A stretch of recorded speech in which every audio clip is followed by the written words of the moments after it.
Muslim extremism is a global thing. It's not a regional thing, it's not a national thing. And what we wanted to highlight with this workshop is the connections between these conflicts and other conflicts in other parts of Africa, but even the global connections of these conflicts.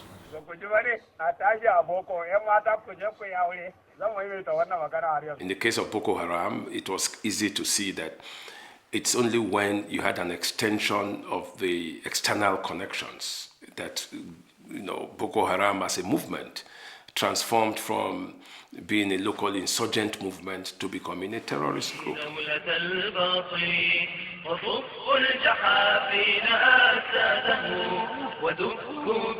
It's a great deal of that, in most conflict situations in Africa. But the question is, how do these enabling environments then translate into conflicts, or even when they have translated into conflicts, how do the conflicts get, how do they escalate? How do they become more intractable? How do they become complexified? I think that's the nexus, that this conference really highlighted.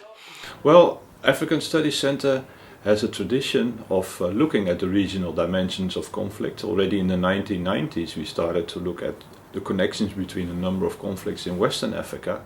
And what we see now is an entire system of conflicts from the Great Lakes regions towards the Horn, Darfur, Central African Republic and the Sahara region.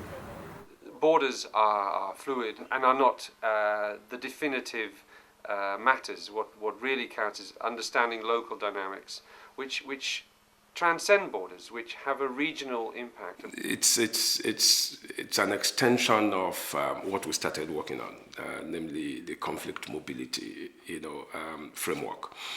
Basically, you are extending the frontiers, of the analysis of mobility by asking the question: what ways would governance intersect with, connections? But these are the kinds of things that come as a consequences of state fragility. I mean, issues of poverty, issues of marginalization, exclusion, issues of youth unemployment, issues of porous borders, issues of the absence of security. Overall, the inability of the state to discharge the functions of basic statehood. The violence in northeast Nigeria has caused more than 157,000 people to flee into Niger, Cameroon and Chad. A lawmaker told NBC News that Nigeria's Islamist group, Boko Haram, carried out their first known attack on the neighboring country of Chad early Friday.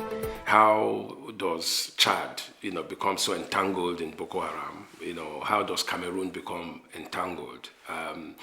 There are new strategies that Boko Haram is using, suicide bombing, for instance, improvised explosive devices, very sophisticated weapons. Where are these things coming from? We see Abubakar Shekau on YouTube, in videos, what's going on? These are elements of connection.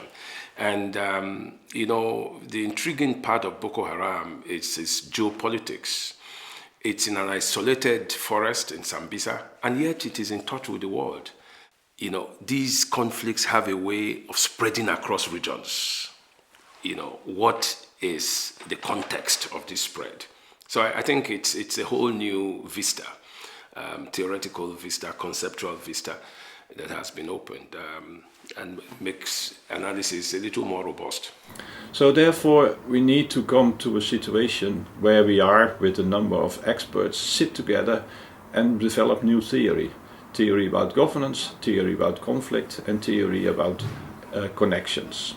For us, events like these today give us a lot of insight into regional dynamics, particularly. The 2 days, were very interesting days. The second day, of course, I gave a lecture on Boko Haram, in which I tried to tease all of these things that I've talked about together, and to say that what is likely in future is that, even if Boko Haram is defeated on the battlefield and restricted, As long as those governance deficits remain, you have room enough to expect another Boko Haram, maybe not in the same form. The way forward is to sit together and continue writing on a number of publications, not only policy briefs, but also to lift them up to academic studies of the dynamics of conflicts and local governance situations and connections. We really need to see things in a much broader perspective in order to understand them and in order to then confront them.